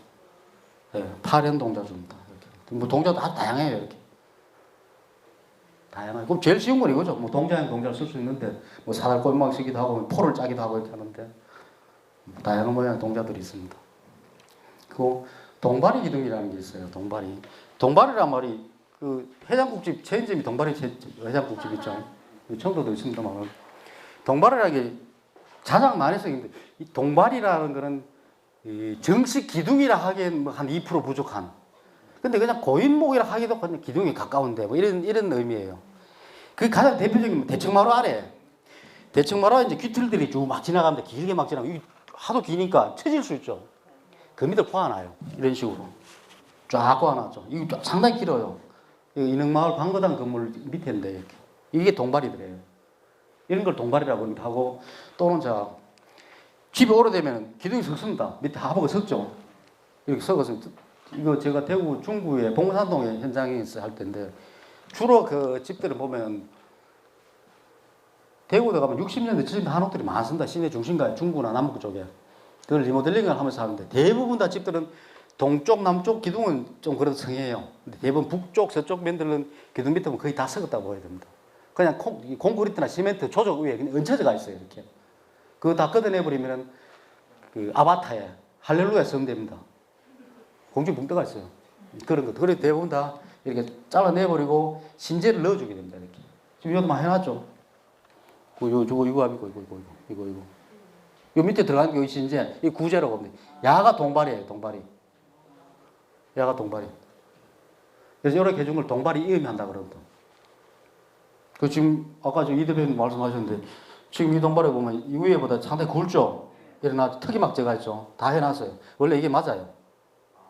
이렇게 해야 됩니다. 왜냐니까 이 위에 기둥은 이거 한 몇백 년 돼가지고 바짝 말랐어요. 이걸 기근 상태라고 그럽니다. 공기 중에 함수가 평형 상태가 된 상태예요. 지금 우리나라에서 이게 한 15%에서 18% 정도입니다. 함수율이. 그런데 더 이상 야는 줄어들 일도 없고 돌아갈 일도 없어요. 트집을 부릴 일이 없습니다. 근데 야는 아무리 뭐 제소에서 지금 뭐 잘 말랐고 바짝 말라고 왔다 하더라도 그래도 이게 얼마 안 돼요. 이게 줄어들어요. 그래서 지금 당장은 보기 싫더라도 이렇게 해준 게 맞습니다. 근데 저도 문화재 하다 보면은 초창기에 한 10년 전에 하다 보면은 공무도 바로 손댑니다. 여기 공무 계신지 모르겠는데 죄송합니다만 뭐 다 일반 놈이 아닌데 바로 집대한테 야 이거 와 이러나 합니다. 그럼 이제 설명하는 거죠. 이제 기근 상태가 안 됐으니까 이런 놈 몇 년 뒤에 줄어든다. 줄어들면 내가 대표질 해줄게. 대표 좀 되잖아. 지금 당장 일어나고 나중에 쭉 들어가버립니다. 위에보다 밑에 좁아져 버려요. 이렇게. 보기 싫어지죠. 말 안 통합니다. 야, 중공검사 할 때 내가 나오라고 계장 과장 나오는데 그 무야기야 무야래 찐바람 무야래 잘라 깎아라. 금간 이어서 그는 왜 저래요? 원목이니까. 원목이니까 금가는 겁니다. 아닙니다. 나무는 그쪽도 좀 넓을 걸요. 넓게 해놨었던데 한쪽. 자, 이거 있죠. 저 뭡니까 우리 광화문 현판 그거 갖다가 난리가 나죠 신문에. 일반인은 뭐 당연히 가질 수 있습니다. 왜 이렇게 하는데 목수인 제 입장에 봤을 때 좀 금방진 소리 뭐죠? 무식한 소리예요. 왜? 원목이니까.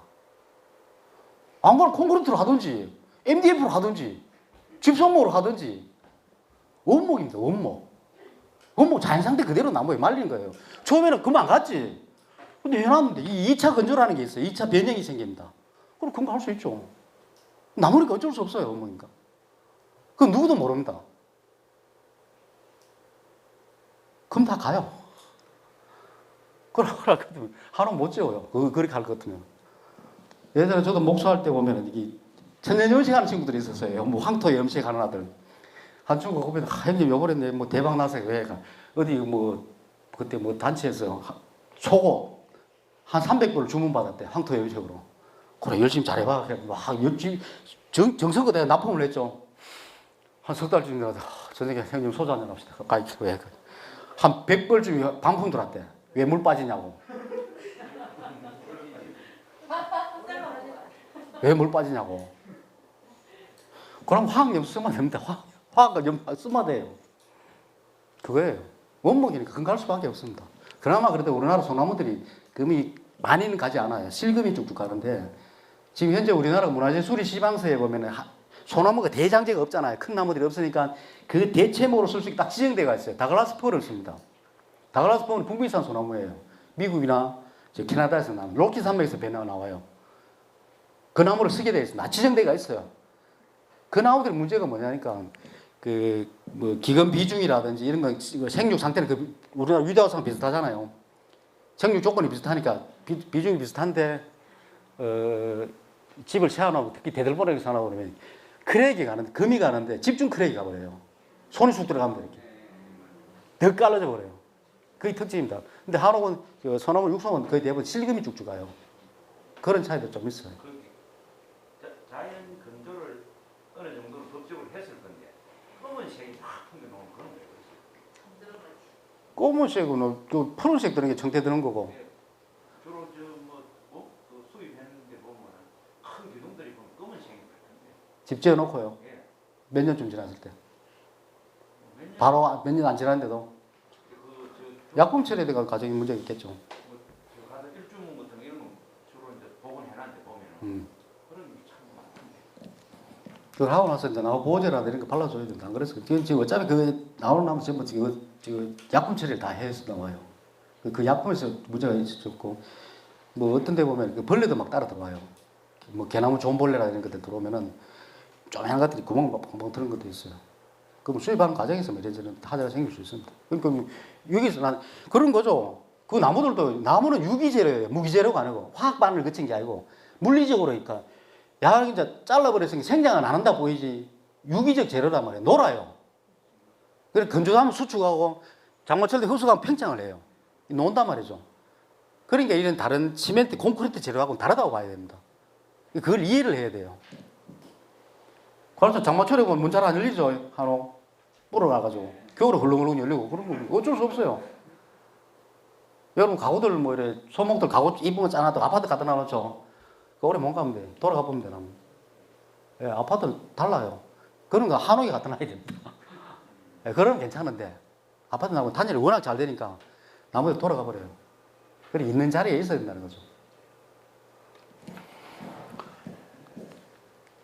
자, 이게 동발이입니다.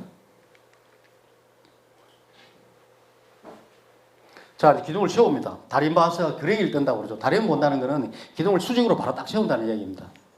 자, 이렇게 요 다림 추락을 내리고 요 기둥에도 보면 이렇게 먹을 쳐놨어요. 중심에다가 실을 내려가지고 요 앞에 먹하고 딱 일치시키면은 기둥이 똑바로 서겠죠. 그런데 90도 옆에다 이렇게 가있죠. 이렇게 세우면. 그래서 양쪽으로 세우면은 이 기둥이 똑바로 선 겁니다. 그래서 다리를 본다는 거죠. 그 상태에서 자 따뜻한 정평 초소이면 그게 신경 쓸 일이 없는데 자 이런 덤벙주 초면은 울퉁불퉁하니까 울퉁불퉁을 따라서 이렇게 그 컴파스입니다. 컴파스 따지면 여기서 스크라이브라고 쓰긴 하는데 이렇게 해가지고 그 모양대로 기둥이 그려요. 이렇게 요래 그래가지고 이걸 따내버립니다. 따내가 딱 내려앉히면은 틀 이빨 아랫니이 딱 맞듯이 이렇게 앙물고 있는 거죠. 그게 그랭이 원리입니다. 이런 식으로 하는 거죠. 요즘 옛날에 좀 끌어다다 요즘 뭐 엔진도 북수식을 다 따냅니다. 이렇게. 그렇게 따죠. 이렇게 따서 세울 때 보면은 이게 제 역시 이제 매우동 현장 사진인데 여기다 안에다가 근데 이 그랭이를 뜨는 거는 껍데기만 뜰 수 있죠. 속은 못 뜨잖아요. 대충 이제 이 껍데기 떠나고 제껴놓고 요 초석 위에 모양을 이쪽으로 좀 옮깁니다. 옮기면서 왜입니까? 보통 초석보다 조금 더 파버립니다. 그러니까 속은 바깥쪽은 딱 붙어 있는데 속은 약간 떴다고 와야 돼요. 떴다고. 많이 뜨진 않는 조금 떠요. 근데 거기다가 충전재를 넣습니다. 넣는 게 주로 숯, 소금, 백반 이런 걸 넣어요. 그러니까 숯 같은 경우는 습기고 백반이나 소금 같은 경우는 벌레들 덤비지 말라는 거. 하고 아버지 제가 그때 언제더라 목줄이라고 하면 이게 기둥하고 전면 해체를 하다가 얘 하나 상평통만 몇 개를 줬어요. 기둥 밑에서. 이거 이제 100원짜리 몇 개 넣어놨습니다. 이게 뭡니까? 집 다 지고 이거 한 100년에 뭐 좀 지났을 때 집 수리하겠죠. 그 이제 밑에 후손들이 뜯었을 때 이제 우리 동전이 나오는 거죠. 뭡니까? 보테스라 이 말입니다. 이게 우리 보면 타임캡슐이죠. 한 100년 전에 조상들이 우리 생각해가 좀 보태서라고 돈 넣어하고 이거 하는 거죠. 뭐 이거 금액이 과다를 떠나서 그런 것들도 있습니다. 자, 한옥 기둥들 한번 봅시다. 기둥 사이즈를 한번 봅시다. 제가 손을 잡으면 제 손가락 여기서 여기까지 딱 두 치 반이에요. 7.5cm 딱 됩니다. 7.5cm. 이 기둥이 어디냐니까 강진의 영랑생가입니다. 영랑생가 사랑채예요. 자, 두 치 반이 그러면 한 세 치 반쯤 될 거예요. 네 치 안 됩니다.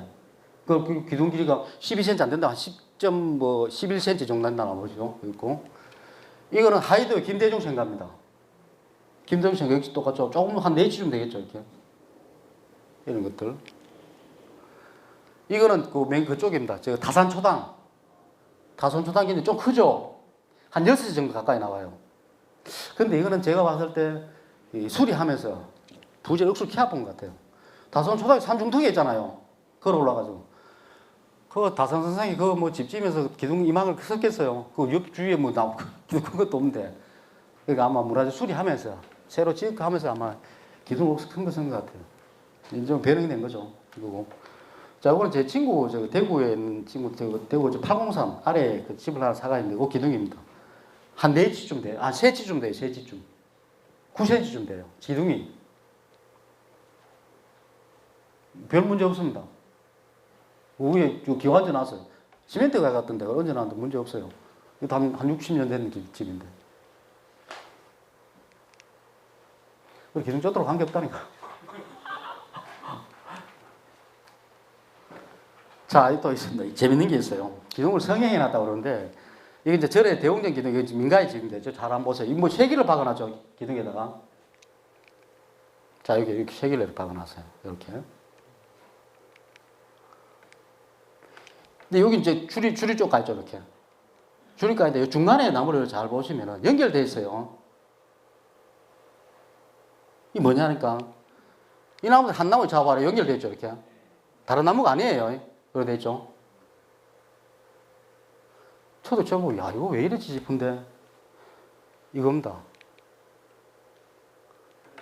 굽은 나무를, 휜 나무를, 자, 이쪽 쉐기머리 따내고, 여기 톱을 넣어요. 그러니까 이놈을, 이를 당겨요. 바로 서죠. 요부터 보죠. 여기다 쉐기를 박은 거죠. 기발하죠. 그것도 나무 없으면 어쩔 수 없잖아. 굽은 나무 봐라. 사람을 써야 되니까. 이런 게들 의외로 많이 있어요. 살림집에 가보면. 이게 기둥성형술입니다. 그런 것도 있고. 자, 또 이런 말도 있습니다. 목수들 사이에. 3대 원수하면 기둥은 바르셔야죠. 그래요. 아주 중요합니다, 이거. 아까 말씀드린 기둥은 유기재래요. 나무는. 여러분, 지금 물나무 성형이 얼마쯤 써 있겠어요? 기둥도 똑같습니다. 사라질 때 그 상태 그대로 해주는 게 제일 좋죠. 제일 중요한 거죠. 그리고 또 더 한다면은 그 나무, 기둥으로 쓸 나무의 역사를 한다면 약간 남쪽에 아주 햇빛 잘 받는 데서 나오기 때문에 집 앞에 사주는 게 좋고, 그늘에 살았다면 집 뒤에 사주는 게 좋아요. 살아있을 때 조건을 똑같이 맞춰주는 거죠. 그런 것도 안 되더라도 그럴 때 제일 중요한 건 뭡니까? 이래 서 있던 나무를 이래 세워놨다 봐요. 그 집이 오래 가겠어요? 안 갑니다. 집이 빨리 돌아가요. 바로 셔야 돼요. 그래서 한우 목수는 가장 기본적인 기본이 기둥 상하 구비라는 겁니다. 나무 상하 구비라는 거. 아주 중요해요. 이거 배우고 혹시 막 돌아다니지 기둥 거꾸로 서는 사주면 내 말은 다 맞습니다. 맞는데 어떤 데 가면 있어요. 기둥 거꾸로 선 집들이 있어요. 어떻게 구분합니까? 자, 그래 가장 구분한 기준이 좋은 게 옹이를 봅니다. 옹이를. 옹이는 이제 줄기에서 가지가 뻗어나는 거죠. 그 모양을 보고 대부분 다 위로 올라오잖아요. 이렇게. 이게 아니고 이래 됐죠. 그래서 자, 요 옹이를 보시면은 옹이도 중심이 있죠. 요 나이트가 있잖아요. 나이트 중심에서 이쪽하고 이쪽을 끝을 거리를 한번 재봐요. 이렇게 보면은 여기 좀 좁고 여기 좀 넓죠. 좁은 쪽이 상입니다. 예. 왜냐니까 이걸 유지를 하려면 살을 어디 찌어야 되겠어요? 살을 어디 찌어야 되겠어요? 요 살을 찌어야 될 거 아니에요. 그럼 이거 유지가 될 거 아니에요. 그렇죠? 그래서 여기 살 찌니까 생각이 많이 된다는 거죠. 그래서 좁은 쪽이 상, 넓은 쪽이 하. 그렇게 될 수도 있고. 아니면 오기 중심이 애매하다. 그러면 인접한 오기가 있을 거예요. 가지가 많이 나가니까 인접한 오기가 있으면은 자 이런 모양이 생깁니다. 여기 보면은 요 넓은 쪽, 장축을 이렇게 쭉 보면 요렇게 보고 요렇게 보고 요 V자 모양이 이렇게 생길 수 있죠. 이렇게 생겨요. 자 이래 되면은 어디가 위냐? 이쪽이 위입니다. V자 쪽. 왜냐하니까 이건 잘 이해를 하셔야 됩니다. 원통에서 이렇게 나갔는데 이걸 확 잘랐다고 봐요. 그럼 어디가 넓겠어요? 위가 넓죠. 둥근 데서 이렇게 나갔는데 잘라버리면 여기가 넓습니다. 그래서 V자 모양이 생겼을 때 V자 위쪽이 여기가 위쪽이에요. 그렇게 구분할 수도 있고. 자, 이거 뭐 오기 중심도 비슷하고 여기 뭐 찌그러 생겼죠. 주름살 같은 막 생기죠. 주름살 어떻게 많이 생겼어요? 주름살 어디 생겨? 주름살. 요 찌그러질 거 아니에요. 맞죠? 네, 주름살 인대가 상해요. 그렇다 이런 것도 있습니다. 이게 육송에 보면은 이렇게 구멍이 하나 있어요. 뭐 색깔이 짙은 보라색 같은 게 나는데 이게 뭡니까? 솔잎 폭발이 방지하는 흔적이에요. 봄에 농약 쳐는 됩니다. 주로 땅에서 한 1m에서 1m 20 사이에 쳐요. 그럼 나무 길면은 100% 하조입니다. 알아죠. 예. 그렇게 볼 수도 있고. 자, 이것도 지금 옹이 보면은 요것을 때 이쪽이 좁고 넓죠. 이쪽이 상입니다. 자, V자로 되어 있죠? 이쪽이 상이죠. 그럴 수도 있고. 자, 마구리를 한번 봅니다. 마구리. 요 마구리에 보면은 나이트가 요렇게 되어 있으니까 나무 중심이 이쪽이죠. 중간에 센터가 이쪽이죠. 이 집 나무 바뀌고. 여기서 자, 옹이가 이렇게 나갔습니다. 저쪽이 조금 높죠. 옹이 중심에서 이래 나갈 거 아니에요. 이렇게. 이래 나갔으니까 저쪽이 상이죠. 저쪽이 상이잖아요. 맞죠? 나무 중간에서 이래 나가니까. 저기가 상이다 말이죠. 예. 안 그러면 목 같은 거 있으면 작은 못 있으면은 옹이 중심에다 한 톡톡 때려봐요. 옹이 자체는 상당히 단단합니다. 가지를 유지하기 위해서 상당히 단단해요. 이 목 같은 거, 이 조직을 결을 못 뚫고 그냥 결대로 가요. 이렇게. 박으면은 통통 치면은 예전에 가지가 자랐던 모양대로 껴들어요. 가지가 이렇게 자랐다는 이야기죠. 그럼 뭡니까? 어디가 상입니까? 여기가 상이라는 이야기죠. 뭐 이런 식으로 구분할 수 있어요. 그럼 옹이가 없습니다. 옹이도 없어요. 하나도 없고 깨끗한 무절나무. 없으면은 굳이 뭐 구분할 건 없습니다. 지도 모르고 나도 몰라요. 수영하는 뭐 없잖아.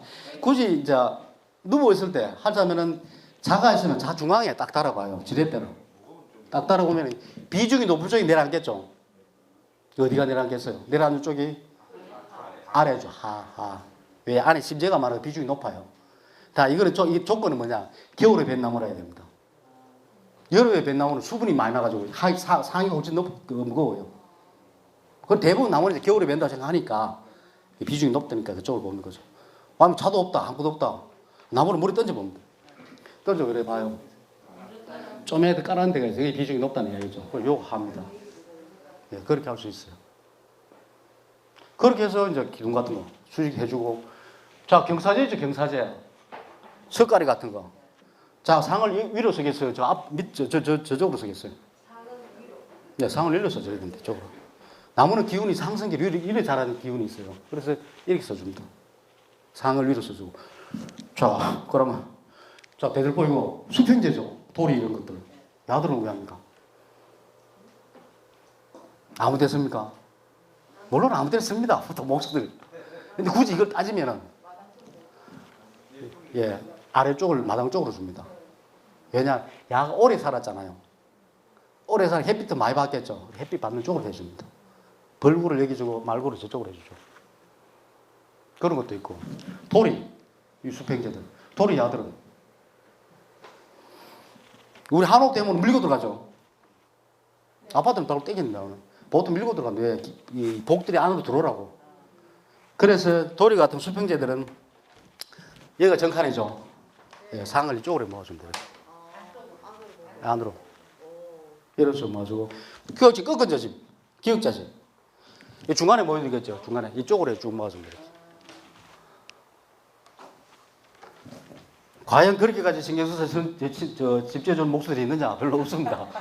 하지만 원칙으로 따지면 그게 맞아요. 기운으로 따졌을 때는. 이렇게 이제 상하 구분할 수 있습니다. 자, 경영제 기둥 한번 봅시다. 경영제 한 6시 반쯤 돼요. 6시 반 정도 됩니다. 7시 채 안 됩니다. 그리고 이거 이제 동발이 이용을 해놨죠. 집 많이 넘어갔어요. 경영제는. 집 전체 뼈대가 전체를 많이 이용을 씁니다. 뭐 자연사뿐만 아니라 우사도 지금 많이 넘어갔어요. 예. 오래되니까 그렇죠. 항상 또 한옥 여기 있죠. 이거 중요합니다. 기와장 대놨죠. 왜? 흙이 바로 기둥이 되어버려서 빨리 썩습니다. 그래서 기와가도 보호해서 이제 공기구멍 만들어 주는 거예요. 오연장 기둥.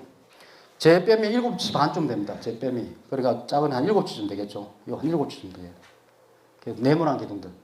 집 안에 있는, 마루 안에, 방 앞에 있는 그 기둥들이 7시 정도 기둥이 되고, 바깥쪽에 돌아가는 기둥들, 원기둥들이 한자쯤 됩니다.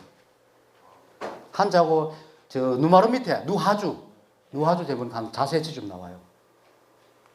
누하주는 대부분 다 지금 다 도랑주를 써요. 원목 그대로. 껍질만 까가지고. 왜? 위에 하중이 많으니까. 최대한 큰 걸, 단면 손실을 줄이기 위해서. 대부분 다 누하주는 도랑주를 써줍니다. 이렇게. 연상방각기둥. 8시 반입니다. 아까 연상방각 몇 평, 한 14평 된다고 그랬죠? 14평 치고는 상당히 과다한 부재를 썼습니다. 저도 상당히 좀, 눈에 좀 거슬릴 정도. 근데 뭐, 그건 어쩔 수 없습니다. 그분 목수에 뭐, 눈 마실 수도 아니면 설계가 그래 나왔으니까 뭐, 그 나무로 짓겠지만은 조금, 좀 많이 기둥이 좀 과해요. 자, 공포입니다. 기둥 위에, 기둥 위에 짜지는 거 이런 걸 공포라고 그럽니다. 나무 짤 공자에 안을 포자를 써서 공포라고 그러죠. 이게 종류에 따라서, 우리가 뭐 자동차를 산다고 해서 자동차 구분하기 제일 먼저 cc 기준이죠. 몇 cc 기준이죠. 그래서 한옥에서 건축 단가, 야, 무슨 집이야? 할 때, 건축 단가 제일 많을 때 이겁니다. 야, 무슨 집 지어? 민도리 집 지어. 아, 입공 지어. 입공, 초입공, 이입공, 뭐, 출목 입공. 포집 지어. 5포, 7포. 그러면. 그래서 단가가 대충 나옵니다. 요걸 보고 이야기합니다. 공포 보고. 기둥에 이렇게 짜지는 걸, 요 전체를 요걸 공포라고 그럽니다. 이런 식의 이런 것들 다 공포죠. 자, 가장 간단한 집은 이 집입니다. 기둥, 여기 보죠? 이게 돌이에요. 이게 석가래고. 한옥은 뼈대 4가지면 집이 됩니다. 뼈대가. 기둥, 이 보가 지나고 돌이 있죠? 받고 석가래 걸면은 뼈대 되죠? 별 문제 없습니다. 그러니까 이게 아주 기본적인, 티코 좀 됩니다. 저걸로 따지면, 자동차로 따지면, 가장 기본에 충실한. 자, 이런 집이 되는데, 자, 이 집 다 차이점 뭐겠어요? 여기 오면은. 기둥, 보, 돌인데, 돌이 밑에 나무를 하나 대놨죠? 해놓고, 보 밑에도 나무를 하나 대놨어요. 여기 나무 2개가 들어가는 거죠? 예. 돌이 밑에 들어가는 걸 장혀라고 그럽니다. 장혀. 길장자에 혀설자를 써요. 근데 이걸, 그러니까 고중을 잘못하면 장설 그럽니다. 장설로 읽으면 안 돼요. 혀설자니까 혀로 읽어야 돼요. 이제 이두식 표현입니다. 이런 것들이 한옥 용어 이런 게 많아요. 장혀를 해주고, 자, 보 밑에를 받쳐, 보받침이라고 이야기하는데, 보통 우리가 보아지라고 그래요. 보를 받쳐주는 게. 아지라는 게 있죠. 전에 제 강의 들은지 모르고, 아지는 새끼라는 뜻의 전미사입니다. 새끼. 소새끼가 송아지고, 말새끼가 망아지, 개새끼는 아지, 보새끼는 예, 맞아요. 예, 아지. 그러니까 보빛을 받쳐준다 이런 뜻의 의미예요. 보아지를 이렇게 해줌으로써 이걸 장혀 수장가라고 그럽니다. 이게 그냥 민도리집 되는데 여기서 장혀로 수장한, 화장한, 데코레이션 한 집이다 이런 뜻입니다. 장혀 수장가. 자, 이 집 한번 봅시다. 상당히 튼튼해 보이죠? 뭐 옥수를 많이 복잡해지잖아. 이 집 봤을 때. 이 기둥보돌인데, 자, 기둥, 요 버머리입니다. 이 돌이고 밑에 장애가 있죠. 보 밑에 보아지 있죠, 이게. 자, 장애 밑에 장애 받침을 하나 더 넣어놨어요. 맞죠? 요렇게.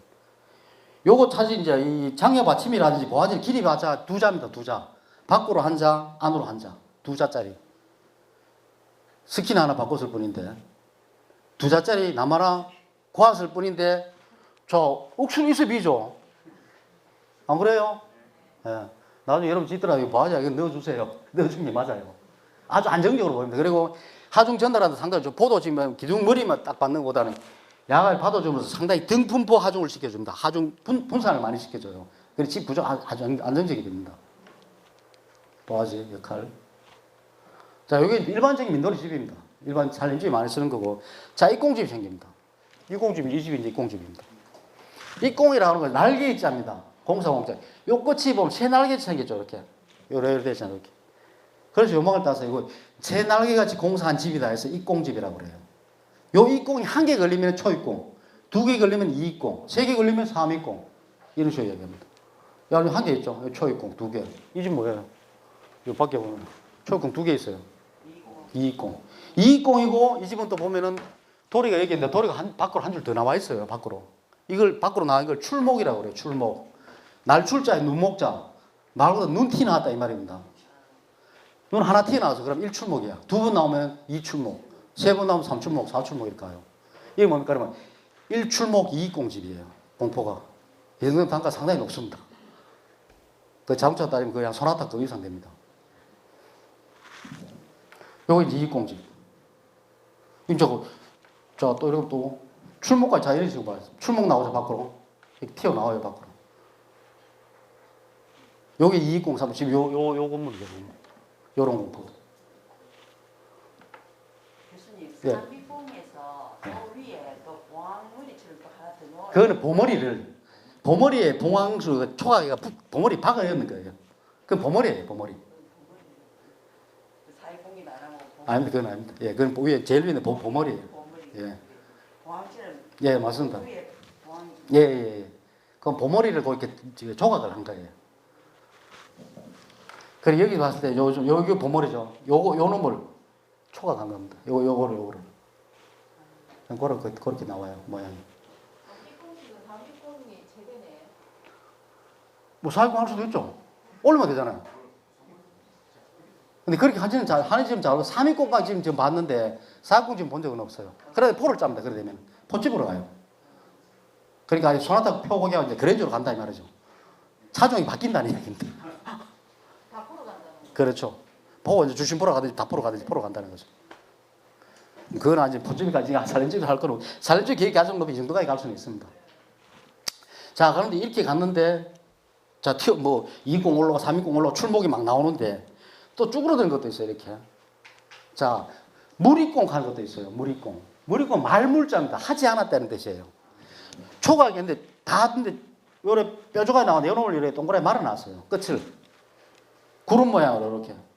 이 운영공 사진, 낙선제 사진인데 그렇죠? 요래 됐죠? 다 이 초입공 가구입니다. 가구인데 끝을 뾰족하지 않고 둥글게 해놨다 해서 이걸 물입공이라고 해요. 또는 쭉 잘라버립니다, 이렇게. 끝을. 초각하지 않고. 보아지 같이. 민도리집 보아지 형식 남겨놓는 거. 뒤에는 초각을 했죠? 이거 안동의 충효당입니다, 충효당.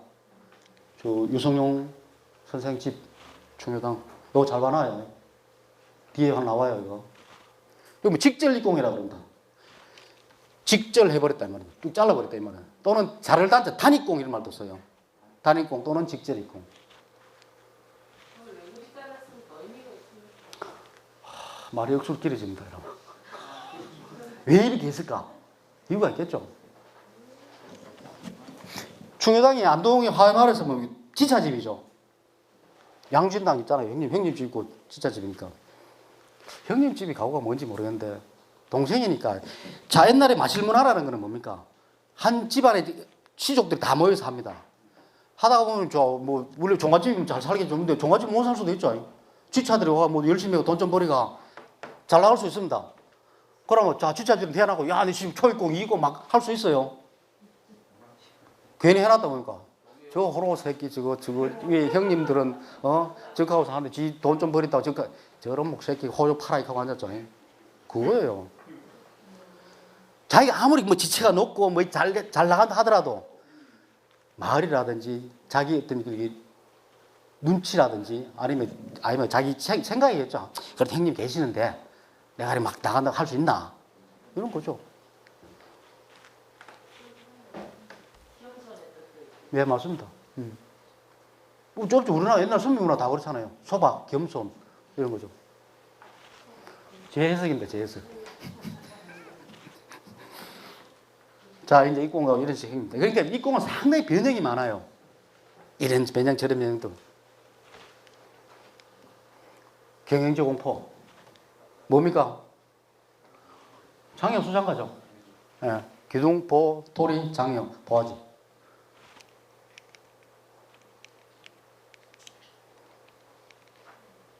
이거 아닙니까? 맞죠?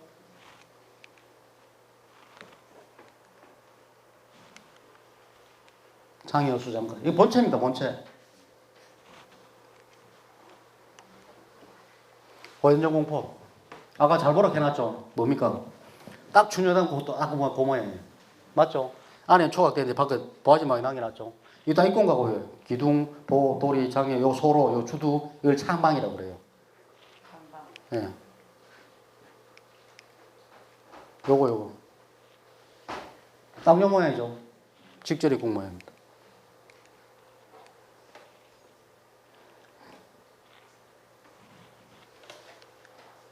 영산판각. 역시 뭐 장애 수장갑입니다. 기둥, 보, 도리, 장애. 이거 보아지가 없어요. 네. 하여튼, 이 가구가 왜 이랬을까? 저도 좀 상당히 의문인데. 하여튼, 장애는 들어가 있으니까, 하여튼 장애 수장갑은 맞습니다. 자, 우리가 생각할 가구는 퍼니처 이런 생각할 수 있는데, 그게 아니고, 실은 가짜에 짤구자예요. 그러니까 요 기둥 위에 이걸 어떻게 짰느냐, 그 뜻입니다. 가구. 거기에 보통 이제 삼량가, 사량가, 뭐 오량가 이렇게 말이 나오는데, 삼량가가 가장 기본적인 거죠. 자, 이게 삼량가입니다. 석삼자에 들보량자, 실은가자예요. 들보를 3개 걸어놓은 구조다 이런 뜻인데, 여기서 이제 이 들보 량을 해석을 잘 해야 됩니다. 이 양은 들보가 아니고 도리의 줄수입니다. 도리가 몇 줄 있냐 이런 뜻이에요. 하루 빼죽지북이잖아, 그러니까 일본은. 그러니까 석가래를 받아주려면 기본적으로 3줄은 있어야 되죠. 그래서 삼량가인 거예요. 그래서 꼭대기 있는 도리, 여기서 요 놈, 마루종자를 씁니다. 종도리, 마루도리. 상냥시 할 때 이걸 올리죠. 그래서 상냥시 할 때 올린 도리, 상냥도리. 또는 위상자에서 상도리 이런 말도 써요. 하고 밑에 여기 이제 척가리 걸리기 처마에 걸리죠. 요걸 주심도리, 기둥주자에 가운데 심자 주심도리 또는 줄여서 주도리. 처마에 걸린다 해서 처마도리 이런 말 씁니다. 그 삼량가는 주심도리가 2줄 있고 종도리가 1줄 있죠. 그 대들보가 하나 걸리고 대공이라는 동자주, 작은 동자주가 하나 걸립니다. 요런 식들. 가장 간단한 구조죠. 삼량가. 평사량가라는 게 있어요. 자, 홀수만 나왔는데 짝수가 나왔습니다. 사량, 평평한 사량가 이런 뜻이에요. 종도리가 없어요. 자, 오량가는 보자. 이거 봅시다. 오량가. 이 집이 오량가예요. 예, 돌이 5줄이죠. 5줄. 그래서 여기 이쪽에 여기가 주심도리, 주도리, 처마도리. 중간에 있는 게 예, 가운데 중자 중도리입니다. 꼭대기 이게 종도리, 마루도리. 줄 중도리를 이걸 보고 이제 이게 중도리가 걸리면서 이 집이 오량이 돼요. 그래서 이 오량도리 이런 말, 목소리로 오량도리라고 그래요. 그리고 대들보는 2개 걸리죠. 밑에 그리고 위에 걸리고. 밑에 거는 대들보, 위에 거 마루종자, 마루보, 종보, 오량도리를 연결하죠. 오량고 이렇게 했어요. 이게 오량가입니다. 자, 이래 되면 상당히 비싸지죠. 삼량가보다는 뭐 도리가 2줄 들어가고 뭐 보도 하나 더 걸리니까. 이 대들보, 제일 큰 대들보. 네, 다 대들보죠. 이렇게. 자, 이렇게 이게 이제 오량도리입니다. 오량가인데, 자, 위에 종도리, 중도리 2개 있고 주심도리 걸리고. 이런 모양이죠. 이 대들보 이 통으로 다 지나갔죠. 이 중간에 기둥 서는 게 없어요. 이거 이걸 이제 고주가 없다 해서 무고주 오량가 그래요. 이 집이죠. 무고주 오량가. 자, 고주가 하나 생깁니다. 이렇게. 얘 태칸이 걸리죠. 텐마루예요, 여기가. 이 기둥이 요거보다 높죠. 이만큼 높죠. 이만큼 쭉 올라가죠. 이렇게. 이걸 고주예요. 고주. 높은 기둥. 그래서 이걸 1고주 오량가라고 그래요. 그리고 양쪽 다 걸립니다. 고주 2줄. 그 2고주 오량가예요. 이거는. 텐마루 양쪽, 아까 전후 태칸 집 있죠. 예, 그 집이에요. 이제 이게 오량가인데, 평사량가. 자, 이 집 가보면 자, 이런 거 뭐 민가에 뭐 이런 변형들이 많아요. 뭐 절이라든지 제시 이런 건물 거의 전형적이기 때문에 지금 이렇게 뭐 3년가 아니면 5년가 하는데 민가 쪽은 이런 식 변형이 많습니다. 자, 이 집 가도 여기가 주심돌이고 중돌이고 종돌이가 없어요. 석가래가 이렇게 걸려있죠. 이렇게 하나 걸리고 이렇게 하나 걸리고 이렇게 걸려있어요. 물론 지붕은 뾰족 지붕이에요. 거의 흙을 쌓아가지고 지붕을 이렇게 만듭니다. 최근에 이제 제 친구가 지은 집인데 이 집도 이게 주심돌이고 중돌이가 두 개 있어요. 없어요. 종돌이가 위에. 평평한 사량감. 저렇게 하면은 뭐 좋은 점이 뭐가 있어요? 자, 그러니까 이 집을 왜 이렇게 했겠어요? 왜 이렇게? 뽀대? 이 집은 내가 봐도 뽀대 때문에 그런 것 같아요. 예, 이겁니다.